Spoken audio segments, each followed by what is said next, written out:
Welcome to the Tech Report podcast, where we help businesses survive, thrive, and create value.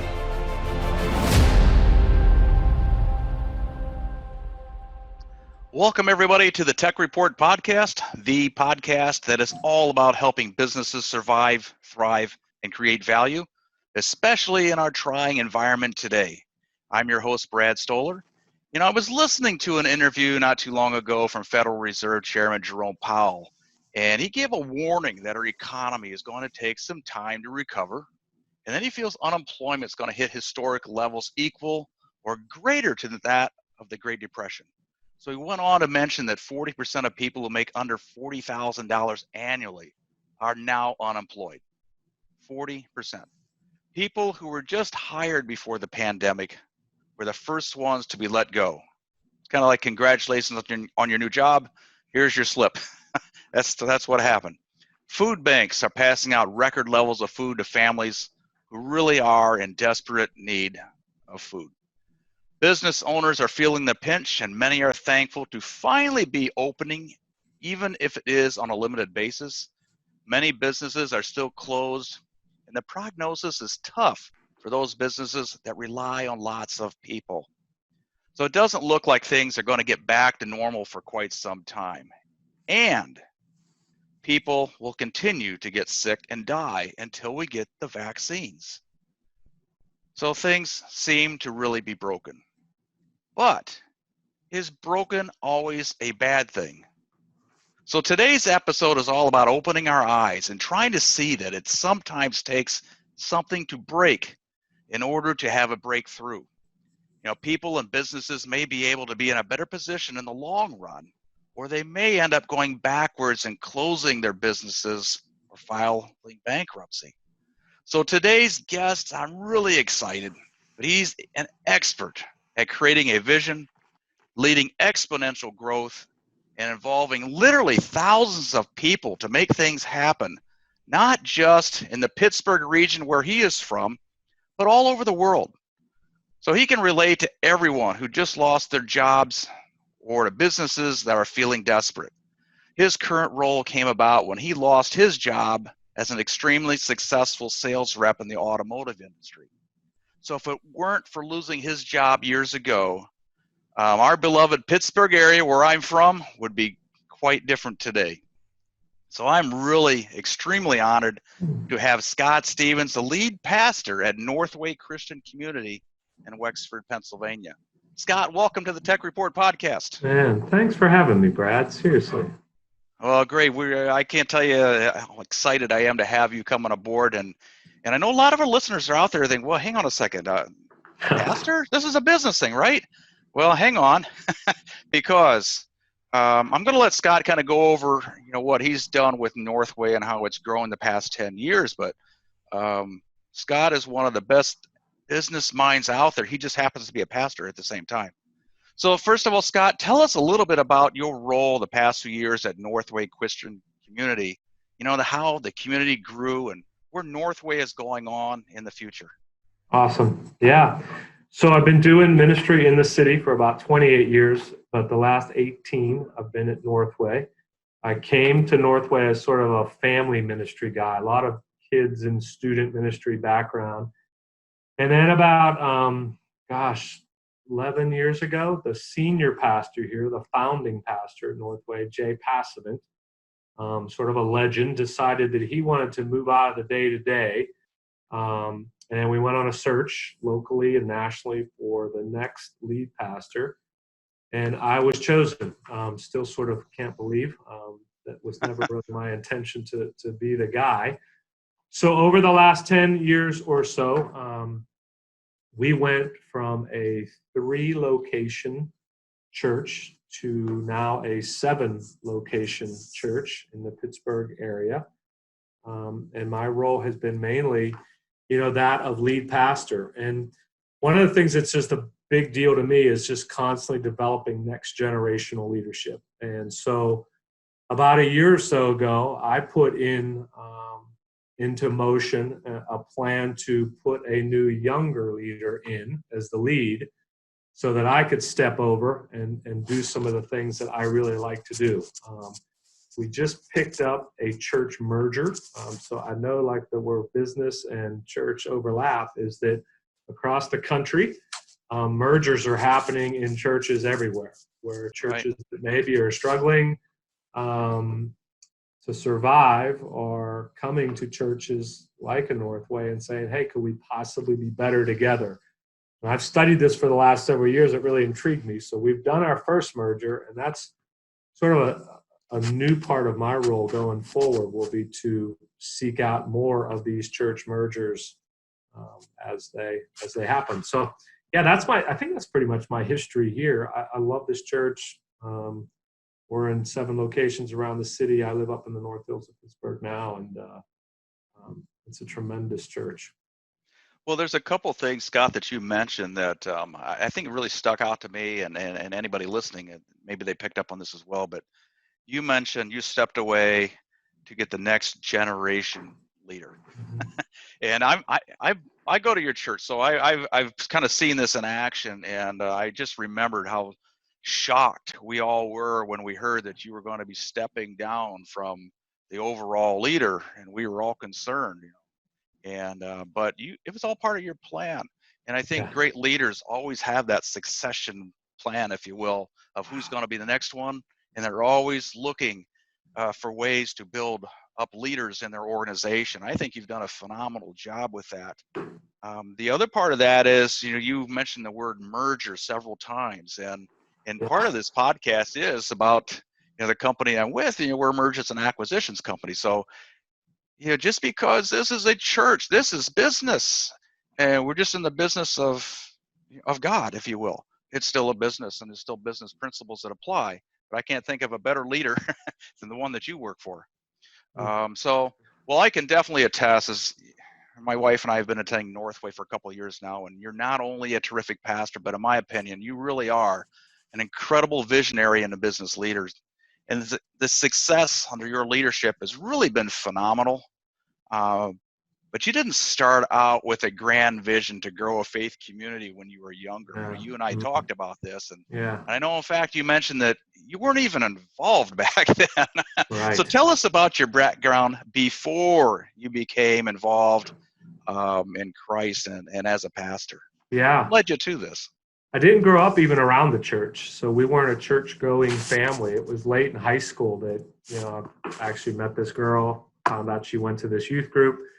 I liked her. The only way that I felt like I could get to talk to her was to go to the youth group, and went to the youth group and ended up meeting God. I went on a retreat and never had anybody really explain to me what Jesus and God was all about, and that was my first step. That girl ended up is my wife, so we ended up staying together and we got married. But I didn't have a big, strong church background. I went to school for teaching. That's what I felt like I wanted to do. I came out of school years and years ago. There were no teaching jobs in the Pittsburgh area.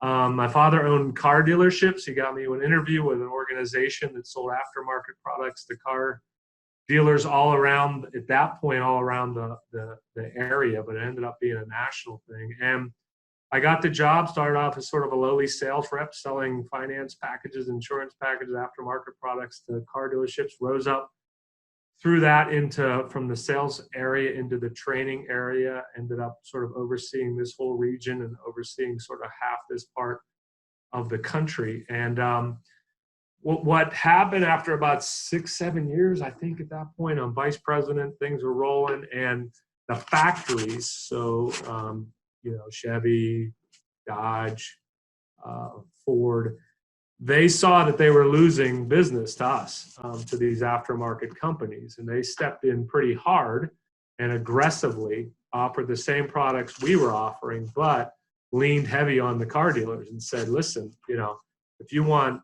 better deals on invoices or on extra cars or more cars, you need to sell our aftermarket products. And probably within about a 1-year period, our industry, we lost probably about 75% of our market. So, and it was clear that we were done. And so I felt like, okay, maybe this is God saying it's time to get back into teaching. And so at that point, I was volunteering at a church with some kids, and jumped back into substitute teaching in the city, and then had this little part-time job working at a church as a youth director. Went from like six figures to, I think the church job paid $10,000. I think just a little pay cut. Booming, yeah. Just a little. Then, in the city at that point, if you would sign on with the Pittsburgh public school system, they would guarantee you 5 days of work a week at $75 a day. So that's sort of what I did. But, it's because of that, loss of sort of job and that, that little youth group that for $10,000 ended up being turned into a group of about 100 kids. And from there, went to another church in the South Hills, and we grew this dynamic youth ministry of 1,000 kids during the week hanging out. And from there to Northway. So I love things that grow. I believe in growth. Like to me, the more kids or at that point, or the more people that I can get to come and hear about God, the better. So I tend to be around things that grow. I love casting vision. I love trying to get people out of a little box. This church merger thing is happening all around the country, but it's not in Pittsburgh. Right. In classic Pittsburgh, we always seem to be a little behind, whether it's fashion or whatever, that from the rest of the country. But I've been studying it. It's fascinating to me that churches that, are just stuck. And boy, it's not for every church, but there's a lot of churches that are stuck or in decline. And what they're typically lacking is just some vision. Right. Leadership. Yeah. And so we've been able to secure the first, we call it an adoption, not a merger. We try to keep it more on the spiritual side. So it's a church adoption. But yeah, I believe there's going to be a lot more, and I'm thrilled to be sort of in that arena right now at Northway. So to me, what felt at that point like, oh my gosh, losing this income, losing this job, it actually pushed me to another direction that I truly feel like this is what God had planned for me all along. Exactly. I know that there's a lot of people out there right now, I'm included. I had a fairly decent job, making decent money, and one day that world rug literally gets yanked out from under your feet. But I think I'm more like you. I took a little different attitude. But I know we talked a little earlier about, and this is one thing that resonated because I heard your sermon, and this is what kind of led me or nudged me to, I guess, to contact you. But we talked earlier about sometimes it just takes something to be broken in order to have a breakthrough.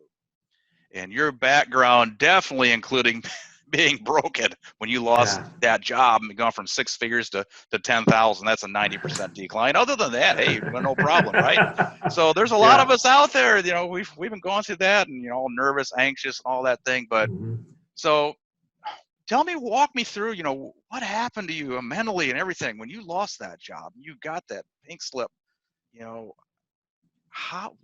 me what you went through and how you overcame it. I mean, the anxieties, the fears, and all that. How did you get through it? And now you've been extremely successful. So talk us through just a little bit about the mental part of that. I think for me, like some of the handwriting had been on the wall for a while. Like I was spending more and more time volunteering and doing something that I really felt like I loved, being around these teenagers.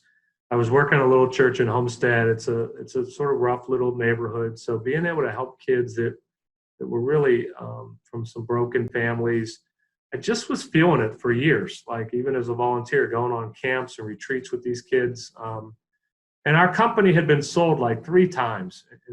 Previous. So like, one time, a new owner comes in, you got to sort of reprove yourself all over again. Yep. And then that owner stepped aside, and his son came in and took over, and you have to prove yourself. So there were I was beginning to have a lot of conversations with my wife, even leading up to then, like, what if? Because so I felt like when it finally, when they basically closed my division down and said, instead of doing this, we need to do this, and I didn't want to travel. I didn't want to do that it really was, okay, you've got my attention, God. And I also think that like it caused me to go knock on a few doors. Like, so this church, I just sort of said, hey, you ever think about hiring somebody to do some of this? And they were actually like, they're like, yes, we actually were. So I didn't even realize that the Pittsburgh public school systems were guaranteeing work, if you would commit to them 5 days a week. So I went and knocked on some doors and some things opened up really quick for me. And again, at that point, I still thought it was teaching. I thought that's what I was going to do eventually. Right. But watching like this youth ministry grow and seeing, how much I enjoyed it, it was just clear to me that was the path that then was next for me. I'm not a woe is me guy, and I don't mean that like I say that as humble as possible. I grew up, broken family, a lot of struggles, tough. I just never sort of allowed myself to sit in it and say, okay, well, this isn't fair, and everybody's like, right. And I just I've always had that attitude is like, why not? Why not? Why can't this work? Well, let's figure this out. Instead of why. Yeah. Yeah. Why and not? I've got a really supportive wife. And she's a nurse. So whenever that, when this change happened, she jumped from part-time to full-time. So we were able to, have benefits and keep moving. And, we were just starting a family at that time. And so, yeah, I just, I love when someone says to me, well, we tried that didn't work, or that'll never work, or whatever. And to me, that's just like a big challenge. That's a challenge. Yep. Yeah. You got it. Church mergers to me, like, the first time I spoke in front of this church about a merger, there were people that like just were not happy about it. Like, no, we don't want to, like, so just, okay, well, let's calmly walk through this and see what might be out there. Exactly. So, and that's really interesting because there's so many people out there, and a lot of our audience are doctors, physicians, and they're going through it as well. I mean, they're just now to the point where they're getting able to start back up, but the world isn't quite the same, and the profitability isn't there because they got to spend so much money on plexiglass and making things safe, and they can only take in so many patients a day. So getting back to normal may not be for quite some time. So maybe this is a time for them to look at themselves and, hey, is this really broken, or is this a breakthrough about to happen? I guess that's a question they have to ask themselves. But so Northway, just like other church communities, you guys have had to make some major adjustments due to the coronavirus. I mean, you guys went lightning fast. 1 week we're in the congregation, the next week the doors are locked. Yeah. Tell us how the team was able to have a packed congregation 1 week, then pivoting to an entirely different world, I guess, in the form of worship and communication. How did you guys pull it off so fast and so well? I mean, you guys have done a phenomenal job.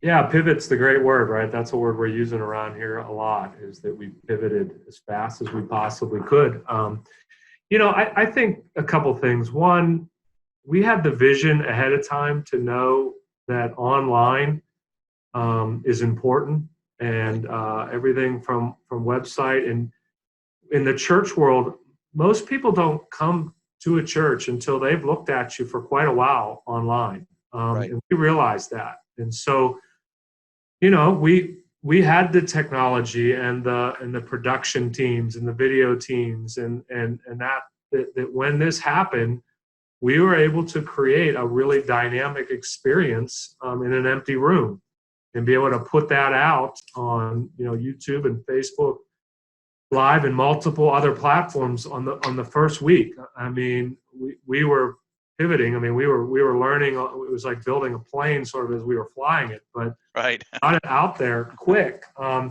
actually feel really bad for a lot of churches across the country that, that's just not who they are. Maybe it's a mainline or denominational church, and the idea of even having a video screen in the sanctuary is foreign. And, they might have a microphone. And so it just breaks my heart. I don't know how many, I think there's going to be a lot of churches not be able to come back out of this.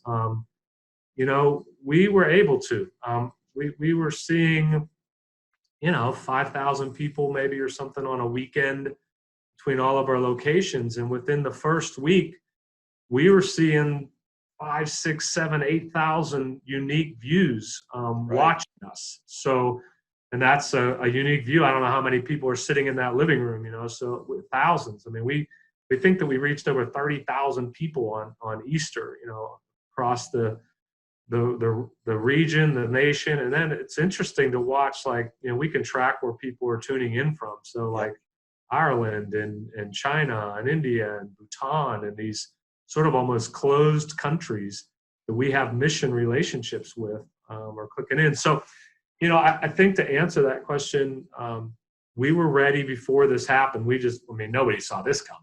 No. But we knew that an online presence is important for the future. There's people that work on the weekends, people that just don't necessarily like to go to church. It's not their thing, but they want to hear, they want to know, they want to learn. So we've been all over this sort of online presence, virtual communities, virtual small groups. It's been part of our language for a while. So the pivot for us happened quickly. We asked people to quickly move from, dropping a check in the offering basket on the weekend to online platforms. And we had those platforms already available. And I will just say, Northway is a special place. There are some generous, incredible people that have really stepped up through this and allowed us to keep our staff intact, continue to meet the needs of people because the needs are greater now, continue to support our global partners. Quick, fast innovation and pivoting as fast as you can. Yeah, you guys really are on the cusp. And I know a lot of people have this actually. Hey, something broke during and break through. And I know one of your pastors, Kent, has been having a series about there. And I know you and I talked about this, but he's been interviewing famous athletes from the Steelers, and Andrew McCutcheon was on last week, and it's just a phenomenal thing. But nobody, hey, this is church, seriously. I enjoy this. And it's a lot of good things. So I think you guys have done a magnificent job of, again, finding something that at first it looks like a bad situation, and you've made the best of it, and actually from 7,000 to 30,000, like you said, per week. That's a major jump. A lot more people can get the message. So here's the thing. So there's a lot of business owners and medical practices are really struggling right now. Really we feel some light at the end of the tunnel, but they're still struggling to survive the pandemic. So employees that were let go, some of them aren't comfortable coming back. Today, it just seems like many people are feeling like their world really is broken. They applied for unemployment compensation and they haven't got a check yet. They're still trying to figure out what's going on. How am I going to feed the family? All these things. What are your thoughts on how they can turn this around? What do you think they should do? Yeah, that's a tough one. I saw that, that question that you, I think for me, and I can just probably can only answer from a church perspective, is that, what's God trying to teach you during this time? What Right. can you learn? I also have used this line, I don't know that I want to go back to normal. There's got to be some things in your life that maybe this is a time to remove them, to step away from them.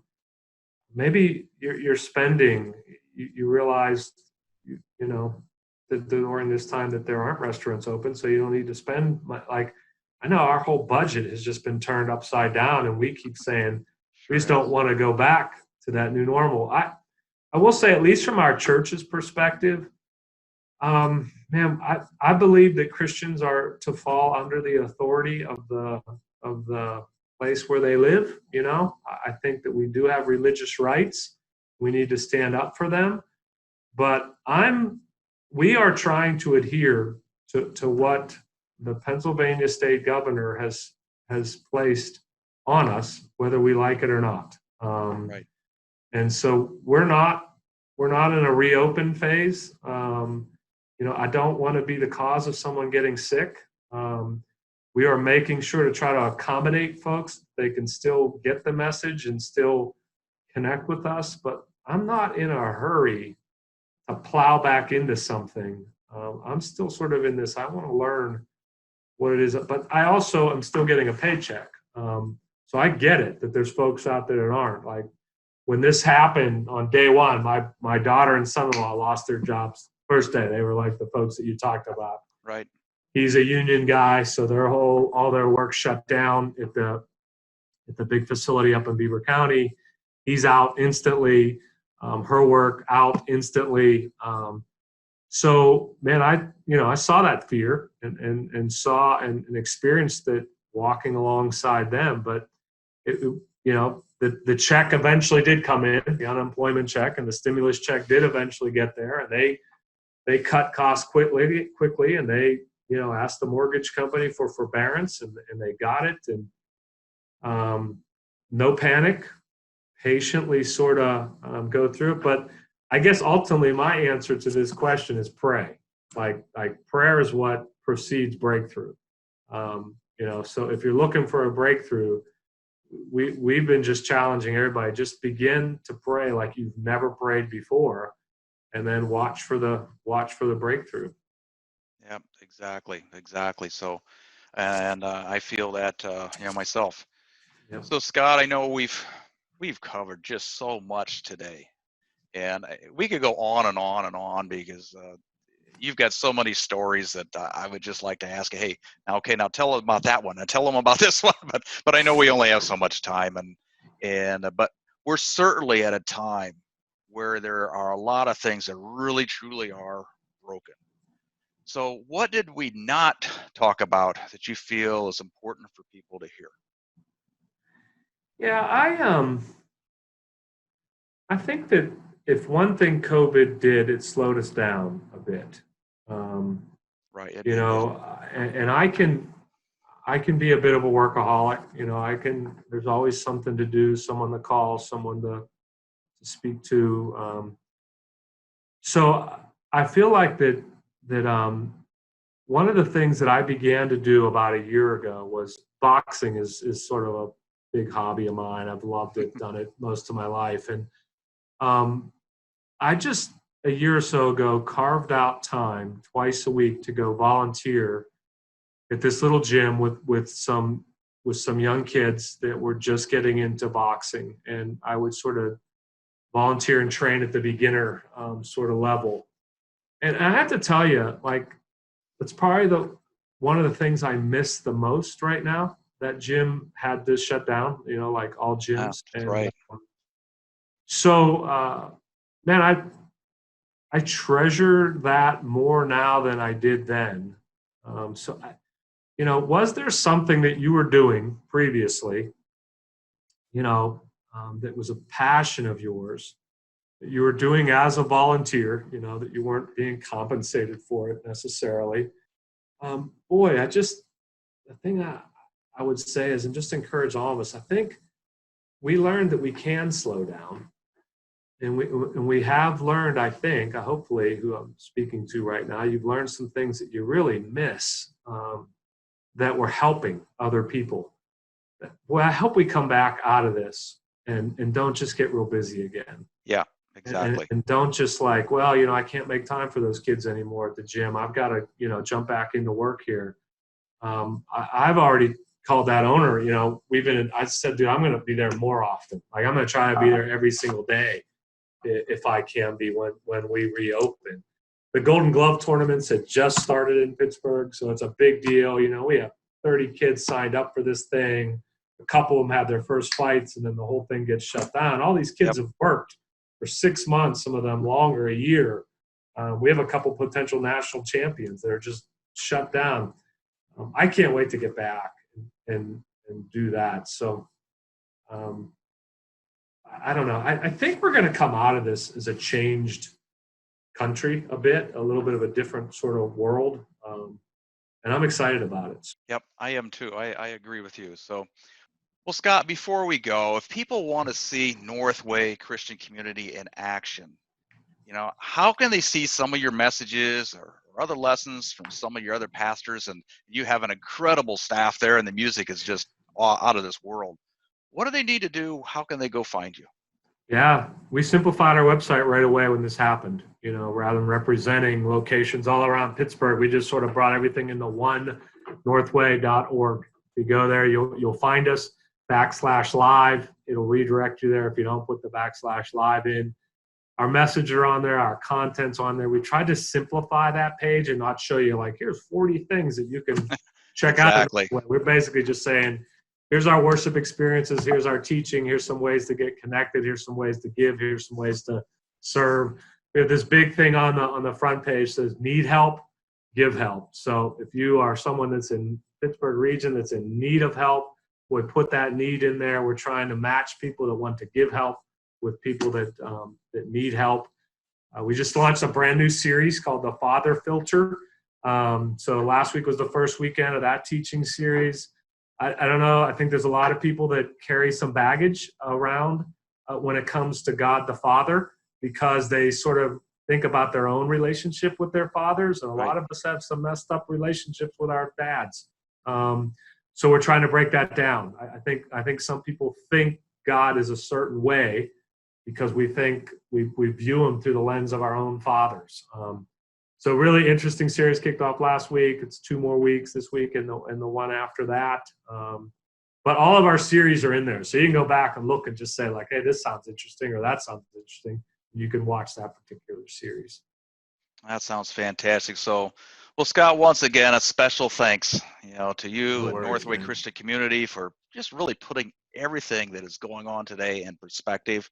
And just one person who goes to the church and listens all the time, my hats are off. A big thanks, and I know it's made a big difference in our lives. So, thanks, Scott. Appreciate you, Brad. Thank you, buddy. Yeah, thanks for having me.